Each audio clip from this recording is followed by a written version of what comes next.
Dziś zabieram Was na wiosenny spacer po ogrodzie, który stanowi unikatowy w Europie żywy fragment japońskiej kultury. Ten ponad stuletni ogród rozpoczął swoje istnienie od debiutu na tzw. wystawie stulecia w 1913 roku, na której był jedynym egzotycznym ogrodem.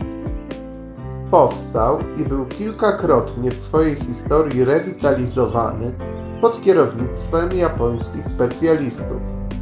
To tyle celem wstępu. Nazywam się Sławek i witam Was na moim kanale. Zapraszam do podziwiania tego pięknego miejsca.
Spacer przy lekko deszczowej pogodzie dobiega końca.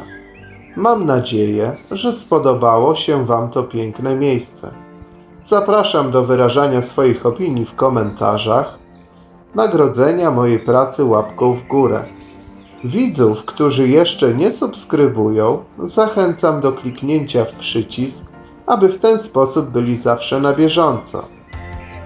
Tych z Was, którzy doceniają ilość pracy potrzebnej do opublikowania wideo, chciałbym poinformować o możliwości wsparcia rozwoju kanału.